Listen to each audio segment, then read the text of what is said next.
It is Old Roommates. Welcome to the second annual Holiday Spectacular. Today on the show, we will be revisiting A Charlie Brown Christmas and Frosty the Snowman. So grab some mistletoe and someone you love and settle in for another fun episode of Old Roommates.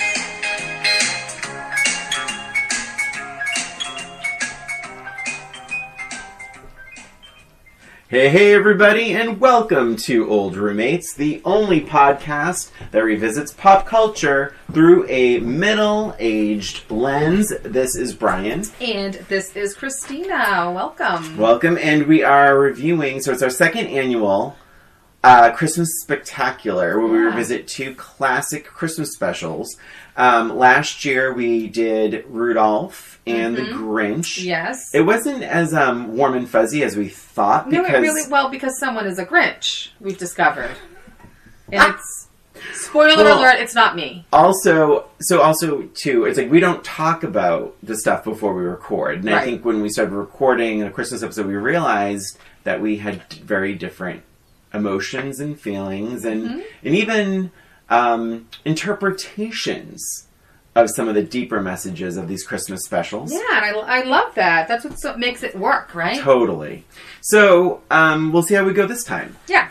Christina, Frosty the Snowman. So this is from 1969. Of course, we were not, I wasn't alive. Well, I was alive. You can say it. No, I got confused. But meaning, like, you weren't watching this at 1. I mean, you had to have been old enough. So did you recall your first impressions of the classic Frosty the Snowman? So I don't recall my first impressions, but I do remember it was one of those specials that I watched every year with my family when, it was before they had VCRs and DVDs and Netflix and things like that. So you had to really check the TV guide when it was on, and you just look forward to these holiday specials. Yeah, I feel like it was always CBS too. Oh, maybe that had I Frosty. could see that. I think sure, so. I could see that. Was it one of your favorites? It was never one of my favorites. I think mostly because it was so short. It's just a half hour long, and I remember always feeling like a little bit, kind of disappointed that it was so short. And I really loved the claymation. So because this was just like a cartoon, it wasn't really as exciting to me. Yeah. But I liked it. I mean, it was part of the tradition of watching it. So it wasn't something that I hated. Yeah. I still liked it. Yeah. Just not one of my favorites. What about you, Brian? I think for me, it's funny. I remember liking it. I did remember liking it. I remember being very sad. But I didn't remember, I remembered him turning into a puddle of water, but I didn't remember quite the lineup. But I think I watched it every year growing up. Sure. And I remember just being like, oh my gosh, that's so sad. But that was that's what stuck out to me, is always that temporary death of Frosty. But it's a very sad scene. Yeah, it is sad, and it's done really pretty. But it was not one of my. I liked it, but it wasn't one of my favorites. But to your point, that sort of anticipation of it's a Christmas special, and I think just what those Christmas specials meant to me then were there's gonna be a break from school, there's gonna be Santa's coming to town, decorations and Christmas trees and presents, and I think it's that one more element of Christmas that kind of fuels that thing. Now you can watch these things whenever the hell you want. Right. But back then, to your point, you really had to wait. And it was very exciting. And I think there's part of that excitement made certain things better. Sure. So, but Frosty was for a Christmas special, there's that down moment that is pretty sad. As a child. And I mean, honestly, all the characters are pretty one-dimensional. Shall we get to this? Let's do it. And I will say, too, it was only played once back then. It's right. You had to catch it. If you missed it, you missed it. Yeah. So. I remember, remember Eatable Railroad? Yes. From New England, or La Salette. You honestly, I'm telling you, I was such a TV freak. I would look at the TV guide and be like, oh God, I don't want to go to Eatable Railroad on Tuesday. Excuse me. That's when, I don't want to go to Eatable Railroad on Tuesday. That's when, Rudolph's on. Or that's when it was important. You really it was had an to event. plan it. It was an event. Event television. Yes. Okay, Christina, so when was the last... So you watched this when? You revisited it? I revisited it. That's kind of hard to say. Probably a few weeks ago. Oh, okay. Yeah, it was probably a few weeks ago. And before then, when was the last time you had watched it? It hadn't been a very long time. Probably, I want to say maybe 5 or 6 years ago. Okay. Because we bought the set. Nice. Of all those Christmas classics. Yeah. And again, because it's not one of my favorites, it's not something that I dig out first. Right. But sort of when you're sick of the other stuff, I'd throw it on. But I mean, to sit and watch it, probably maybe 6 years ago. Yeah. Something like that. Yeah. You? So I watched this, I also watched a week ago or so. And before that, not 5 or 6 years ago, I don't have kids, so there's no real reason to revisit that. But I would say, oh God, I don't even know. At least 20 years. Yeah, I haven't seen. That's good. That's a real revisit for you. That's great. Yeah. So let's dive in. Shallow dives. What was your immediate takeaway? So what's funny is, of course I remember the story and the characters and things like that. I think the immediate takeaway from this time, watching it for this podcast, was I kind of felt bad for the magician. I was sort of thinking about it as an adult. And this guy, he's clearly not... I mean, he's not a nice guy. Let's face it. He's really not a nice guy. Yeah. But, I mean, they kind of stole his hat. He threw it away. Well, I mean, he did... But I don't know. I just sort of felt a little bit bad for him coming out. Professor Hinkle. I could sort of see his point, is what I'm saying. And I'm just thinking, as an adult, and all these kids are playing with, I don't know. It's sort of a respect issue for the kids too. They were kind of talking back to him. Okay. That I agree with. Okay. That I agree with. So here's my feeling about the magician. I can't believe we're going here. But the magician, he is the worst magician in the world. Terrible. Right? And so there's a couple things I want to say. Regarding the children, when they're watching the magician at the school, the magician, everything's going wrong, right? Yes. And then at one point he drops eggs and the eggs crack. Yes. And the kids are silent. And I don't have children, but I think I know enough to know that when eggs fall and splatter on the floor, one or two things are going to happen. Either the kids are going to bust out laughing, or the kids are going to boo.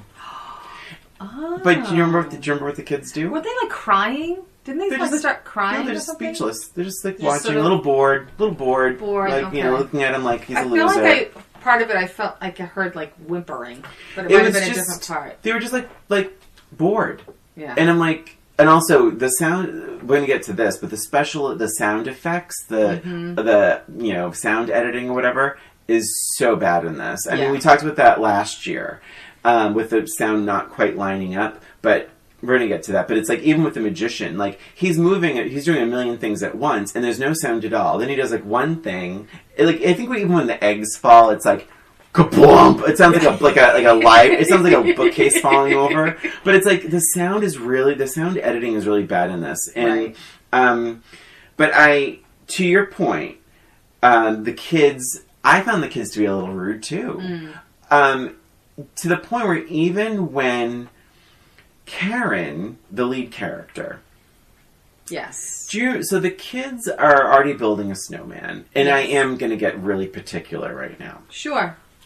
Because that's what you do when you're older. And you mentioned, I think, cynical. I think before we started, did you say that recording it before? I think that was before. Yeah. But I feel like it's I don't know, but it's so.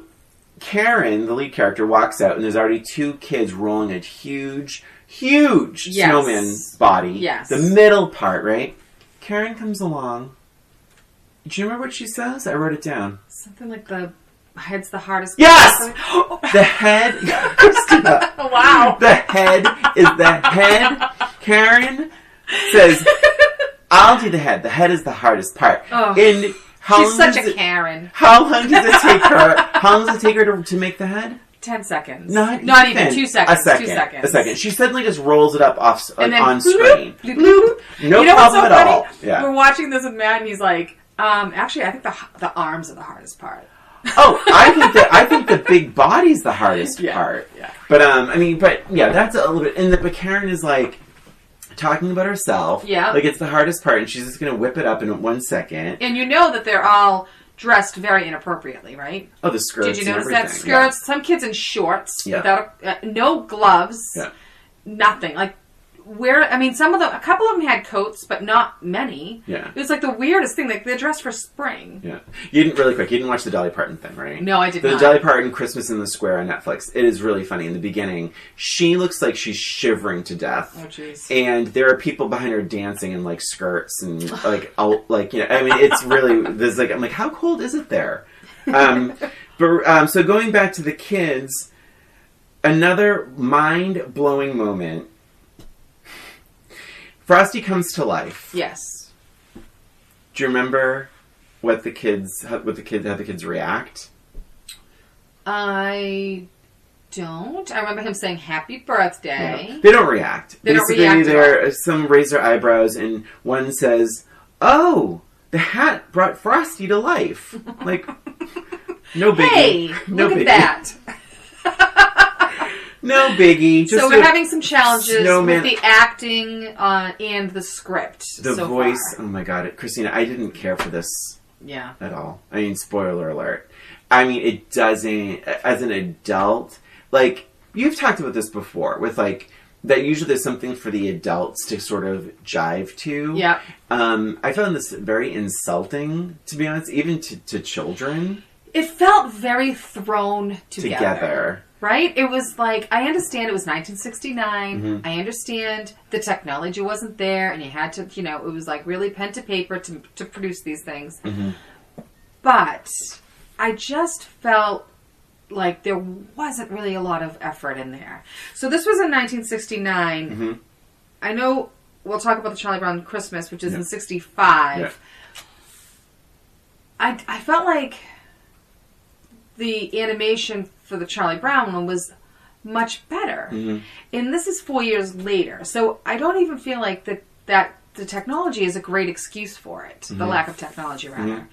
It just felt very, like, one note, sort of just throwing the stuff. There was nothing added of any substance. Mm-hmm. So I will say the only part that I thought was well done was, again, the temporary death of Frosty. When that scene where he's a puddle on the greenhouse floor, our second greenhouse death, by the way, on the show, after Hand That Rocks the Cradle. Oh my gosh, you're right. It's like a theme. And but also, it's a bit sadistic for the magician to do that. Very sad. I remember as a child crying during that part. And I never have cried, especially during a Christmas special. Yeah, right. But yes, it was very dark. Very dark for a Christmas special. The magician is angry because they have the hat. He locks them in the greenhouse knowing that Frosty wouldn't be able to survive. Yes. And, I mean, so, let's talk about, so let's talk about that scene, though. It is a beautiful scene. Yeah. And the flashbacks, it definitely evokes an emotion and has the sad song and everything else. And she's crying and the tears are going in. Very, very moving scene. But I will say, I never understood why he had to go in the greenhouse in the first place. Why couldn't he just have Karen go in the greenhouse? Like, there's a few of these little things, like, I don't really understand why. He carried her into the greenhouse, and the guy closed the door behind him. They walked fully in, and then she's like, "Aren't you going to melt?" He's like, "Oh, I could stand to lose a few pounds." Oh, like that's right. They were having a conversation before the magician came and shut the door. Yeah. So he could have just dropped her in and shut the door, and they could have stood on either side. Like, he did not have to be in that. Yeah. I am looking at my notes because there's an awareness of fire in the forest. Yeah. Because there's that, and I was like, that's one thing where I was like, I'm surprised this movie even thought to include this dialogue. But the narrator said They made a fire away from the glen so the trees wouldn't catch a flame. Yes. I really recognize that by too. That. It was very, it was like... responsible. Very responsible. It was like from a different movie. Oh my God. So Frosty doesn't want to make a fire because he's going to melt, but he's okay with losing a few pounds in the greenhouse. Yeah. So weird. So weird. But it is sadistic for the magician to lock him in like that. And I will say... well, you know what was even worse? What? Why the hell did he blow the fire out on Karen? Oh my God, I know. You know, what was the point also, of that? Also, why isn't he cold? Why isn't the magician cold? He's human. The magician's not cold, yeah. So there's so many... so they're in the freezer car. Yeah. And Karen's too cold. Because she's wearing a mini skirt, right? And, whatever. And so they decide to jump off of the train. Yeah. Which, isn't dangerous at all. And then they find that they want to make a fire, and the animals help to make this fire. So there's that recognition that he could melt from the fire. So he understands that part of it. Then the magician comes by, and he just blows the fire out. That is the part that that's when I started to turn on the magician. Ah, okay. I'm like, that's wrong. Yeah. What did this little girl ever do to you? Like, you're okay with this little girl freezing to death? Yeah. Because of a stupid hat? Yeah. That's not cool, dude. No. And there was no need for it. Yeah. There was no need for it. You could have let the fire keep going. Yeah.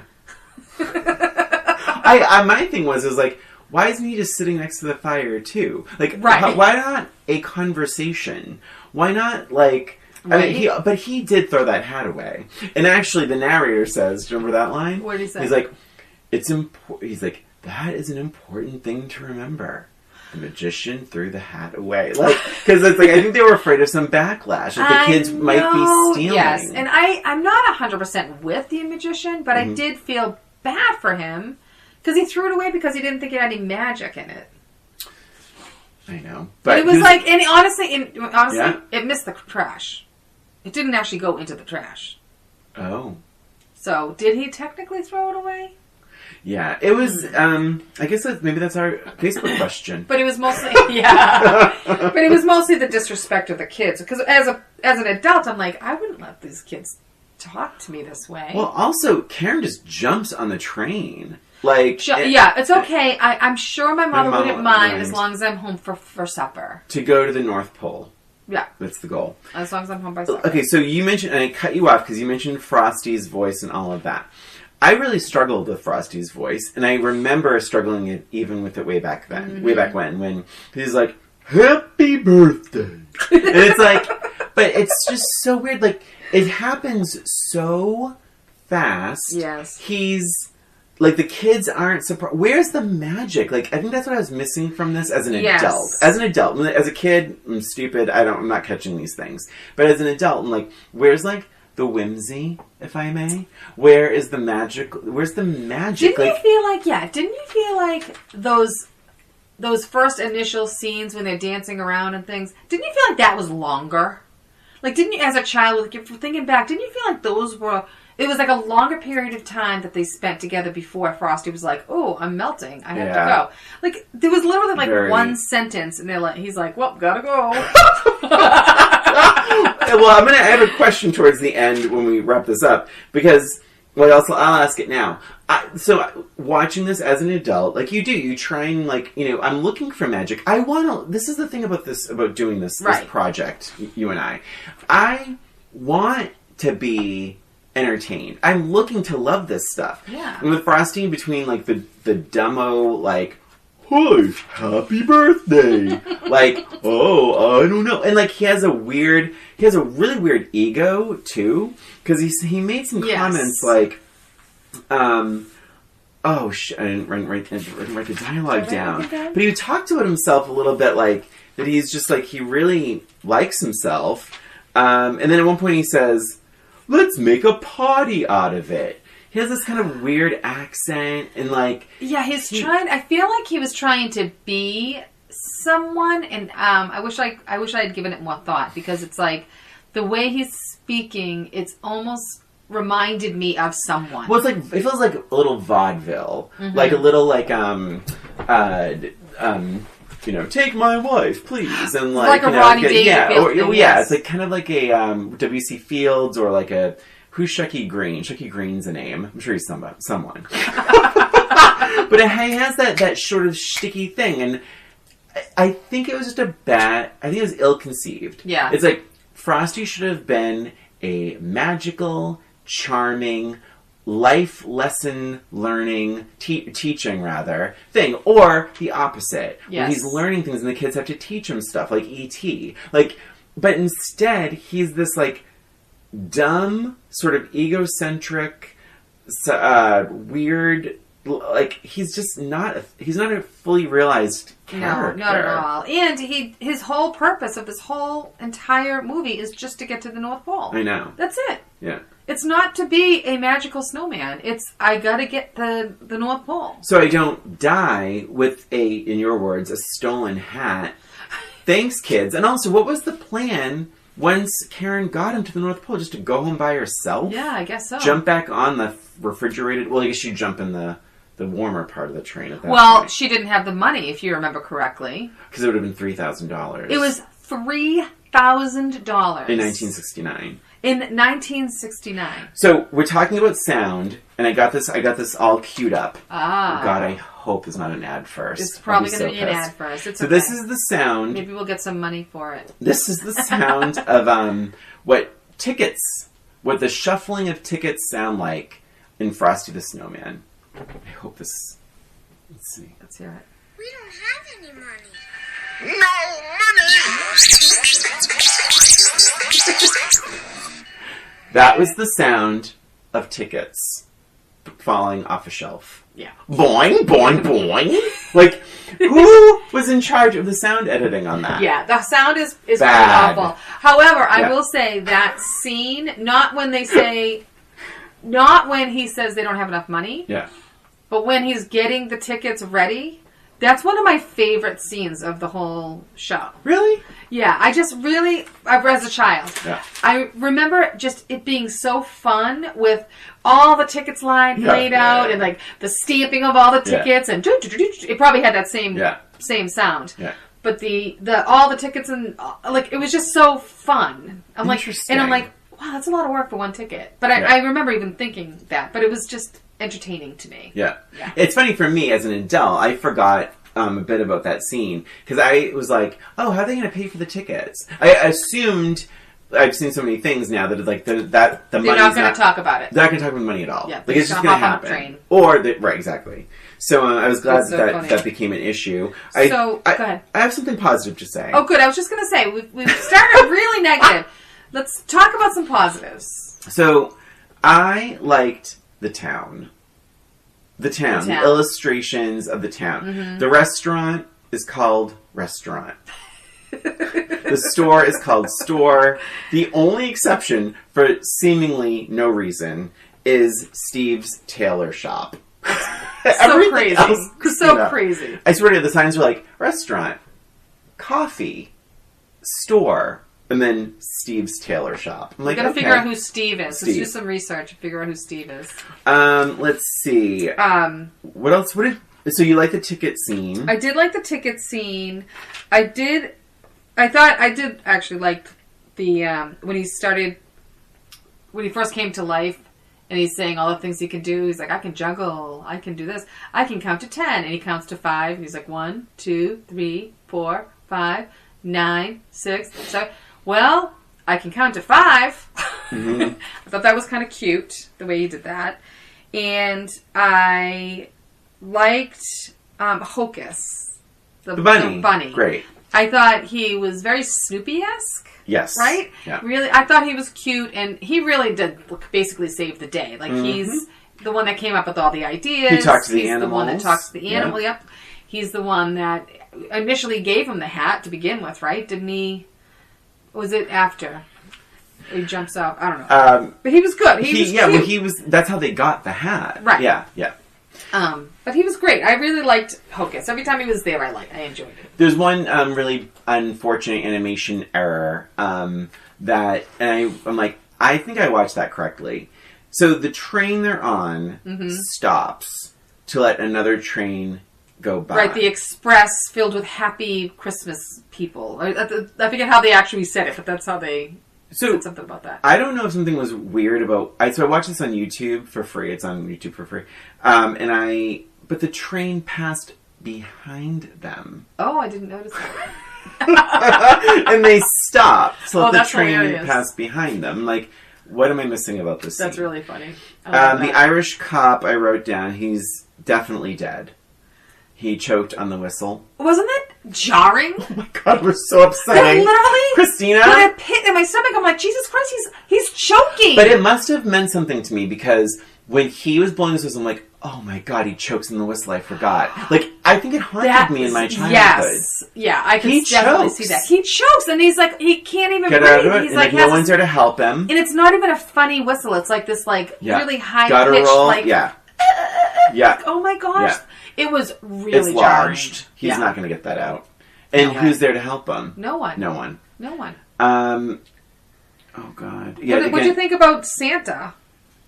Oh, I liked him and the animation of Santa. Yes. I liked him. I liked a much better representation than Rudolph. Than Rudolph. I will say, and it's a big one. Mm-hmm. And I'm sure you have this in your notes. I'm sure I do. They left Karen on the roof. Yes, I do have that. It says, leaves her on the roof. Yeah. Santa. And I remember that as a child. Actually, when I watched it again, I'm like, oh my god, that's right. They leave her on the roof.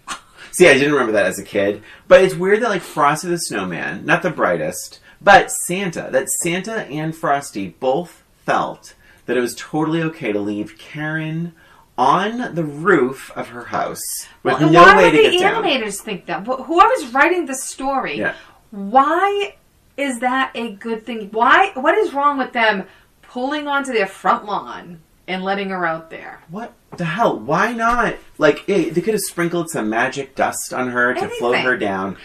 Frosty could have, like, he made a sled out of himself. Yep. What if he made, like, a little snow slide out of himself? Totally. And she could have slid right down the slide. That magic snow. Again, a magical moment. Where's the magic? They leave her on a roof. Yeah, no magic and no thought. No thought to this at all. I feel like they probably pumped this thing out in a week. Yeah. It feels that way. This song is popular. Let's make a show. Yeah. And that's exactly how it felt. But wait, so truly, whether we're talking about the song or the special, what is the message? We talked about this with Rudolph the Red-Nosed Reindeer too. What is the message of Frosty? There is no message. I don't think there's a message. Of the special or the song?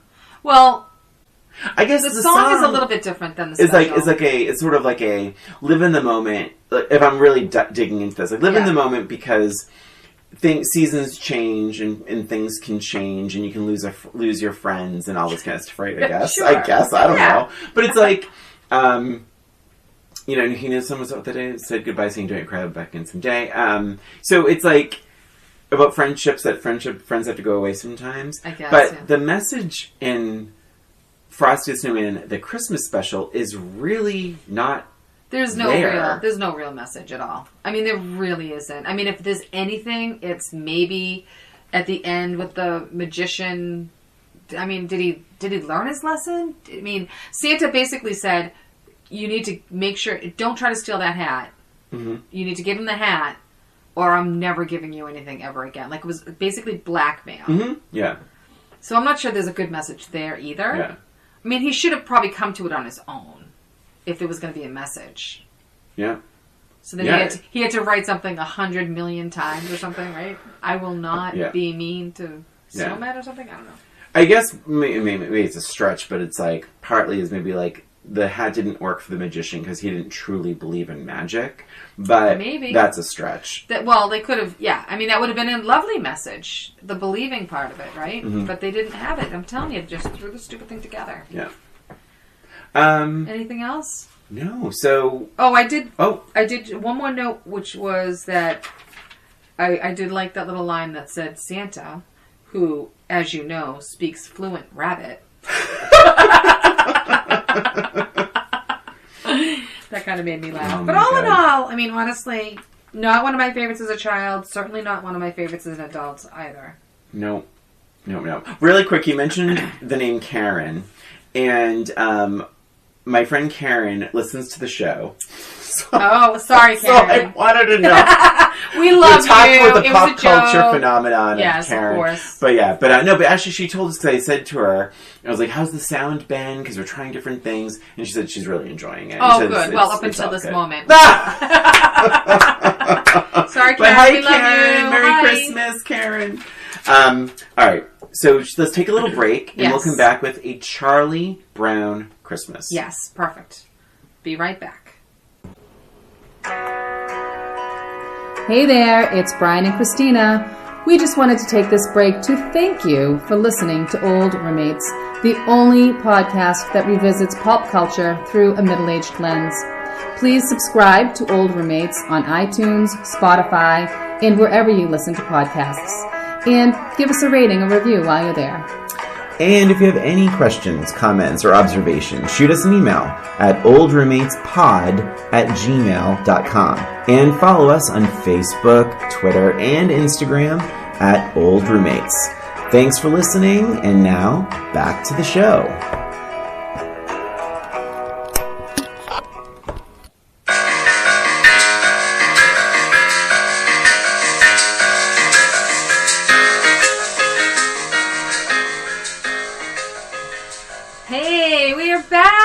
We are in the middle of our Christmas Spectacular, second annual, and we just revisited Frosty. Mm-hmm.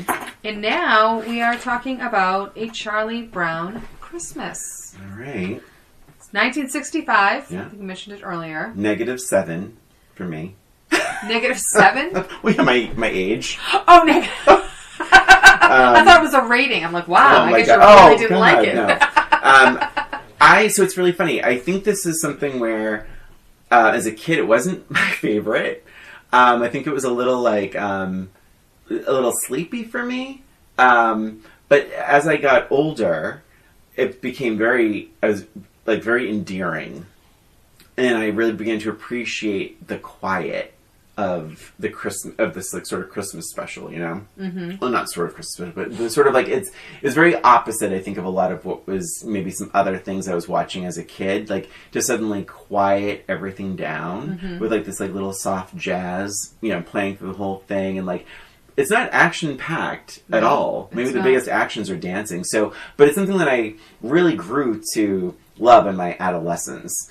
In full disclosure, I do tend to watch this almost every Christmas season. And like Frosty, it's so short. Mm-hmm. But it is, I really do like this one. All right. Well, I guess that's the episode. No! I'm just kidding. So, how about you? For me, so what's funny is this was never one of my favorites as a child, probably for those same reasons. It has just a different energy to it. Yeah.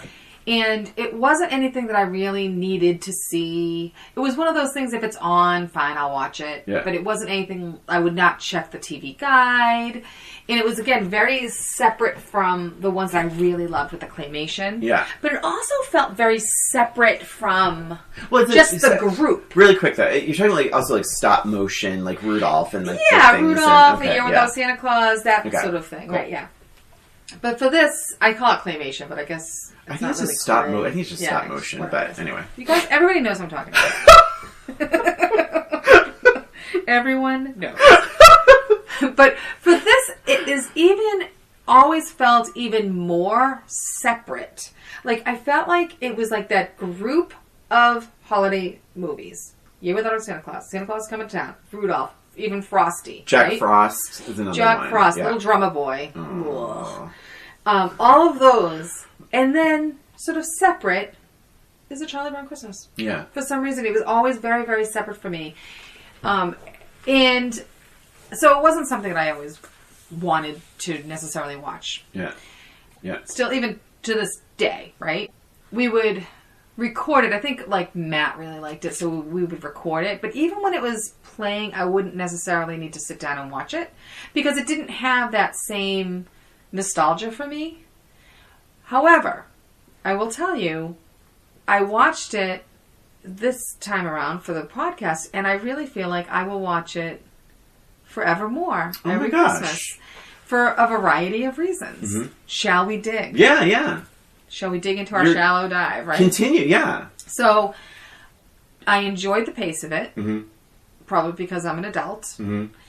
I enjoyed the relationships. One of the relationships that really stood out for me was his relationship with Lucy. Mm-hmm. Lucy, to me, was always a bitch, basically. She was. Yeah. To me, always felt like she was mean. Yeah. And just like a bully. Mm-hmm. And like kind of like the enemy or the villain Mm-hmm. of the series. That's right, yeah. Well, I have to disagree with you now. But here. wait, what did you disagree with Well, me? you just said that's right. Well, she moves the football, like that very iconic, like Charlie Right. Brown goes flying. Yeah. I watched this show. Yeah. And I thought, you know what? Lucy's actually a really good friend. Mm-hmm. She was a good listener. She listened to him. For a nickel. For a nickel. She gave advice, Mm-hmm. but it was good advice. Okay. She offers help. Yeah. She even related to him where he was like, I feel really let down. I feel really I never get depressed. what I really want. Yeah. Never get what I really want. And she totally related. She's like, yeah, I know what you mean. She's like, walking with him. She's like, yeah, I know what you mean. And Yeah. she had some joke about real estate or something. Yeah, that's right. And even at the end, Lucy's standing up for Charlie Brown. That's right. So she gives him all of this purpose. She Yeah. gives him the director job. Yeah. She gives him all of this. She was a really, really good friend. Yeah. And then she stands up for him at the very end. And I'm like, wow, I was completely wrong about Lucy all along.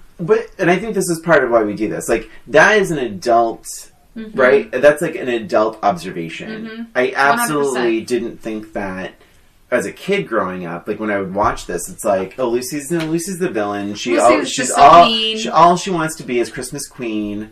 Although who doesn't? Right. But but it's like, but now as an adult, Christina, you said it very, very, very well. Like, when you are talking, I mean, if we're really diving, I know we're doing shallow dives, but Charlie Brown is depressed. He's depressed. It's definitely seasonal depression. Absolutely. 100%. Seasonal.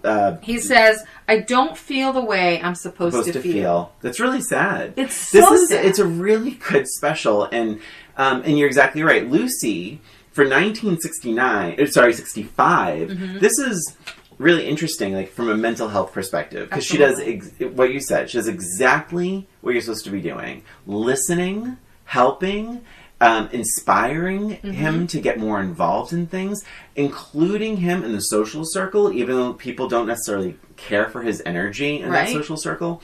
So you said it very, very well, and I think that is a very adult interpretation. I don't know. I think it's probably lost on kids if they were to watch that. It definitely was lost on me when I was young. Year after year, it was lost on me. I thought of Lucy as a bully. Yeah. And mean. Yeah. Never even would have considered her a friend. Well, like I even said, like, you know, she gives him advice for a nickel, and even if it's a nickel, and she's like, love the sound of that cold, hard nickel. She's so funny. Nickels, she's nickels, really, honestly, watching this, she was like my favorite character. She was reminding me of somebody, and I still can't put my finger on it, but she reminded me of somebody, and I was like, oh my gosh. Like in real life? Like, as like on a show. A character on a show. And someday I'll figure it out. But, I mean, she's a much better friend than freaking Peppermint Patty from Thanksgiving, right? Did you see the Thanksgiving special? And she invites herself over. I know, I haven't seen that in a long time. Yeah, she invites herself over and brings friends and then yells at him. She calls him Chuck, and he doesn't like that. Calls him Chuck, yeah. But I will say, so one thing that I love about this special is the cast of kids voices. Like, a lot of them are not trained actors, or to that degree. You know, they're very, they're young kids, but I think the leads have were child actors, but a lot of the supporting stuff is not. Right. Even the voice of Snoopy is from Mendelsohn, the director, I think. So you have all of these real little kid voices, and it makes it so special. Yes. And I love Linus's voice. He's so cute. He has a good voice to make speeches. He does it in the Halloween special too. I think too, with going back to Lucy, because I think she's an interesting character because she typically always starts up. Mm-hmm. But I think, and I'm sure everyone has someone like this in their life. I might even be that person in my own life. But like, she has very high expectations, and the first sign that something isn't quite right, she gets very frustrated. Like, even with the snowflakes, she's like, she's like, cut snowflakes on your tongue. It's fun. And then she's like, it's too early. I love her. I think she is such a good, actually, I want to make sure I'm right about that. Girl character. Oh, Linus says, need sugar. And need she's like, sugar. Too early. I always wait for January snowflakes. But it's over and over again. She has this thing like, she's like, all right, giving out the scripts and stuff. And then she's like, all excited, and she's like, really has it all under control. Mm-hmm. And then suddenly she turns around and like they're all dancing. She's like, no, no, no. Well, this is one of my favorite scenes. She goes, no, no, no. She's like pounding her fist into her. Listen, all of you. We have to get on with the play. We have to show respect to the director. Right, again, sticking up her chair. I know, and Snoopy's making fun of her behind her back. Oh my gosh. Oh my god, it's Snoopy. so What funny. an actor that one is. The dialogue is very repetitive, and I noticed a lot of this is Sally. When Sally's having her brother Charlie Brown write the Christmas list, she's like, "Dear Santa, da da da da da," and then I'm sorry. It's when Charlie Brown goes up to Snoopy's doghouse, and he's like, "What are you doing?" And of course, Snoopy doesn't answer, and Snoopy's like hammering lights and everything to his dog. So he reads. So then Snoopy gives Charlie Brown this advertisement in the newspaper, and it's like Charlie Brown's like, super colossal Christmas, win money, money, money. But but as an adult, like watching it, like they do a lot of that, like no, no, no, money, money, money, and it happens more than a few times, and I think they're really trying to get kids to understand. Yes, they're definitely writing for children. Yeah. Mm-hmm. Whoever was writing probably had an educator's background for them to have that foresight to understand that you have to kind of repeat it and speak slowly, and so that children do tend to understand it a little bit better. So I'm not sure. Well, even Shermie, Lucy's like, Shermie, you're a shepherd. He says, I swear to God, I wrote it down. I actually wrote it down. Every year it's the same. I always end up playing a shepherd. So weird. But I laughed. I don't know why I find that line so funny. And I love when Linus says, ridiculous. This is ridiculous. It's like, so there's weird. A lot of good child acting voices. Yes. One of the points that you were making with Lucy, starting on a high and being, freaking out or whatever. One of the scenes I love is with her with Schroeder. Oh, yeah. And she's like, play that song. That Jingle Bell song. The one with the jingles. And he does it in, like organ music. Yeah. She's like, no, the dashing through the snow and all that Jingle stuff. Bells. Yeah. And, he tries a couple of different versions, and then all of a sudden he just goes, ding, ding, ding, ding, ding, ding. And she freaks out. She's like, that's it! Like, she's just such a good character. Such a good character. I just love her. I loved it. And I love the dancing scene that they keep going back to. And that's very repetitive, too. Yes. They keep cutting back to that. But I will say that dance was very, very long. The dancing theme was so long. It just went over and over and over again.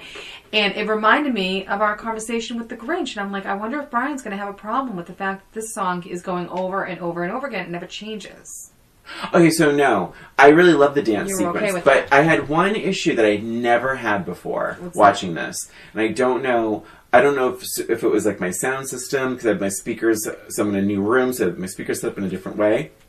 But I was a little annoyed a couple times where the music kept playing under dialogue. Oh. I think Lucy was... I didn't notice that.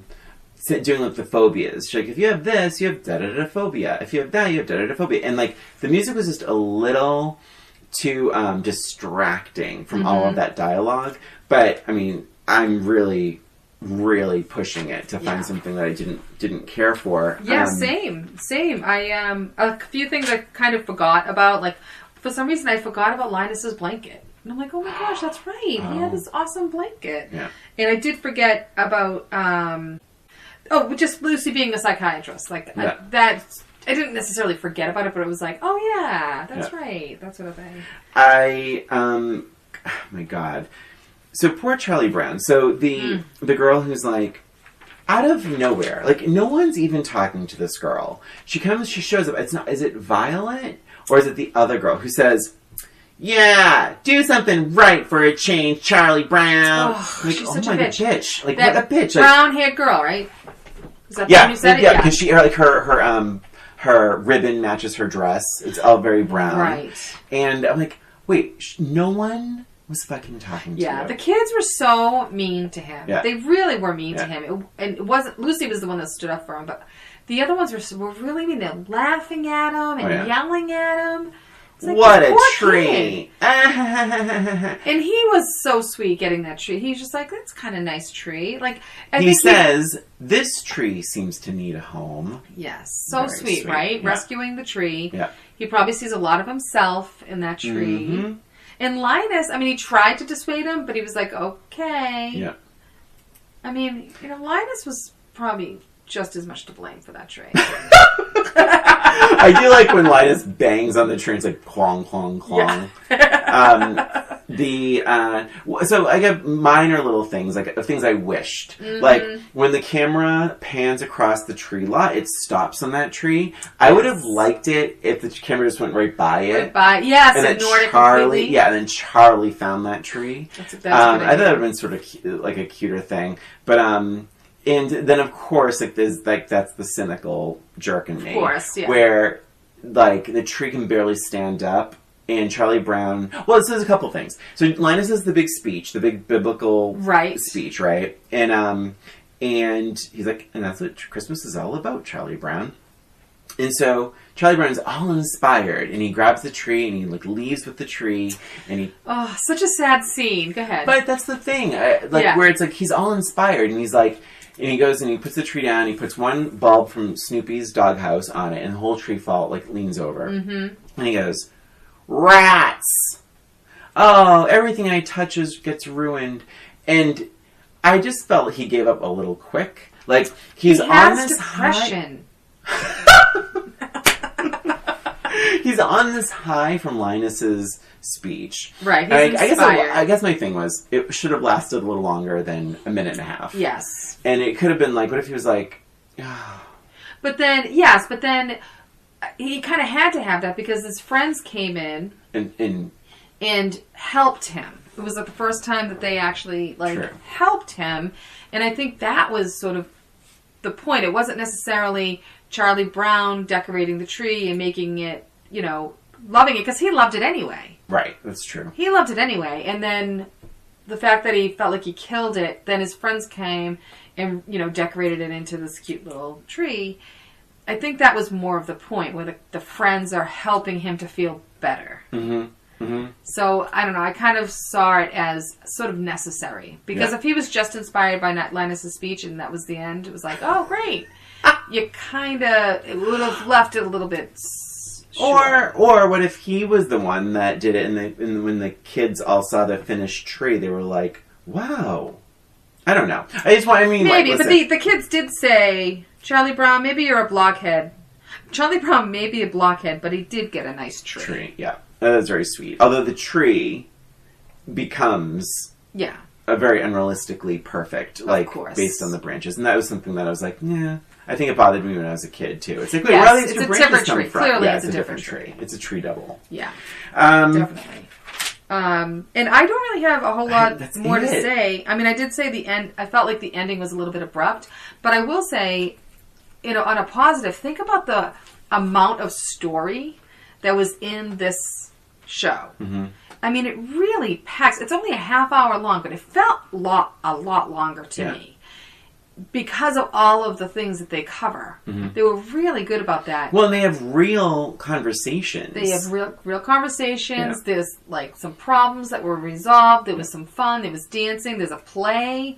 There's Christmas tree shopping. There's decorating. I mean, there's a lot. Yeah. There was a lot of like little snippets of conversations, like you say. And then you compare that to like Frosty, where it was just so pale. Yeah, yeah. So pale in comparison. And it was 4 years later. I just feel like very I think you're right. I think it was rushed. I think Frosty was rushed. I mean, although this was rushed too. So Charlie Brown Christmas, I watched the documentary after, and it was like, they found out in April. So Coca-Cola reached out to an ad agency, McCann Erickson, I think, and they said, listen, Coca-Cola, we really want to do a Christmas special. What can we do? Any ideas? They reached out to Charles Schultz, because Peanuts was the biggest comic strip at the time.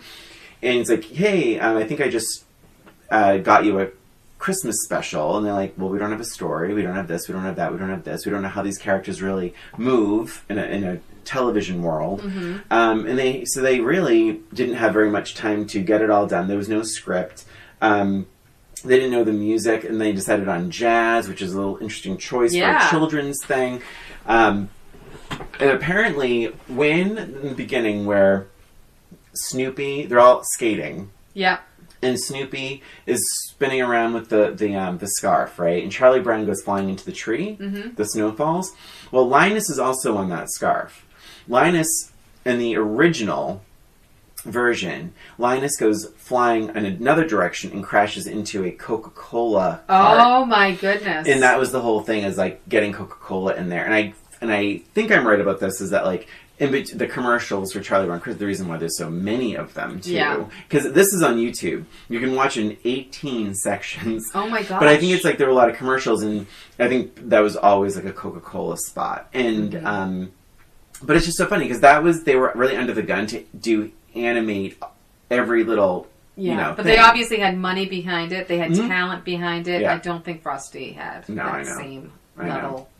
But the soundtrack is so good. I'm not even a jazz fan, and it's just so entertaining. No, it's great. It is great. But yeah, I think that's everything. What was your take on the? It's funny. I did a little bit of reading. I don't think CBS or whoever has ever received a negative piece of mail about that biblical verse. The Linus' speech. There was never like I can't believe you're forcing religion on us. Like they've never received a complaint. Yeah, it's interesting that they haven't. I think maybe because it's just so old and it's just part of it. I mean, it's called Christmas. That's right. I mean, it's you don't really see that in holiday specials. Especially the children's versions of holiday specials. You don't really bring religion into it. It does surprise me that they've never had any sort of backlash, but I remember it being boring for me as a kid, being like, I blah, blah, remember blah. not even understanding it. Yeah, and I was Catholic. Yeah, I'm like, what's that from? But where's Snoopy? Yeah, but I think it's like Linus is so endearing, and he's doing it because the question is, what is Christmas all about? And he's like very quite literally talking about Christmas. So, but yeah, maybe that's why they never got any real backlash. Watch this year, they will, right? Do they still show it? They still show it, right? Yeah, I'm not. I think they did end up releasing it. Yeah, somewhere. Anyway, so that's it. I wonder. I mean, obviously, we're doing the Christmas vault again. Yes, right. So I don't think it's a big surprise what we're saving. What ended up in the vault last time? Was it Grinch? Rudolph? It was Grinch. Oh, Grinch. Was it Grinch? Well, it was Rudolph. That was the thing. It was Rudolph on Instagram and Grinch on Facebook. But what did we decide, though? We didn't decide. That's why. I said Rudolph, and you said Grinch. Interesting. So I think we decided that Grinch would make it into the vault. Yeah. So this would be joining Grinch. Right. Or Dr. Seuss, How the Grinch Stole Christmas. So, yeah, I think we know we're obviously going to do the Charlie Brown Christmas. So it'd be interesting what our poll ends up at. Yeah. So, this just brings me to something. I want everyone who's listening please pay attention. Stop what you're doing. If you're driving, you can pull over. Oh. This is an important message. Oh my God. I'm just kidding. You don't have to pull over. But here's the thing. We do a weekly poll on Facebook every week for every one of our episodes. And Facebook is not sending that information out to our listeners, even the friends, even our friends on Facebook, even the followers. Even if you follow the page, the Facebook page, you're not even seeing it. You're not seeing it at all. So here's my request, please. A Christmas gift for us. Oh. Please go to our Facebook page. Please take a look at some of our video polls. Vote if you'd like. But even just interacting with our page, I think would make a big difference in what you end up seeing for us. Because we would love for you guys to be involved in our video polls. We'd love to have your feedback. We have a lot of really fun content on our Facebook page. So if you would please do that favor for us, we would really, really appreciate it. Like when you're done with this episode, just go to the Facebook page and check on a couple of videos. Seriously. Yeah, really quick. To that point, we have the Basic Instinct drinking game. We did all of those Thanksgiving movies, which... Truly, I think, we talked about Karen. I think because, like Karen, Colin, there's a few people that have liked things in the past, so Facebook only shows them to them. Yeah. But it's like, we'll do something, and it'll say 17 people even went by it. Reached it. It reached 17 people. We have almost 400 followers, and it's like, it's not a lot but it's a lot more than 17. Yeah, it's just, I just it's really would love for you guys to see some of the stuff that we do, and we'd love to hear from you. Yeah. So please, just go to our Facebook. Engage with us. Engage, like a video, or don't like it. You can even give us an angry emoji or whatever. Also, throw a comment in there so that you can see our content. Yes, and also I want to say, follow us on YouTube as well, because YouTube, and listen, it helps us from a social media perspective, and just so you guys can see our stuff. But also you can see all of our clips on there. You can actually listen to episodes on there. You can see the video polls and everything else. So YouTube, we're amping that up as well. So absolutely, we appreciate you listening. And are we wrapping? I think that's it for our episode, right? So thanks so much. Merry Christmas. Happy holidays to all of you. We hope you have a great year. And stay safe. Wear a mask. Safe. Perfect holiday tradition, staying home and listening to Old Roommates podcast. That's right. Right? All right. And if you want to reach us, oldroommatespod@gmail.com. Right. Happy holidays, everybody. Happy holidays.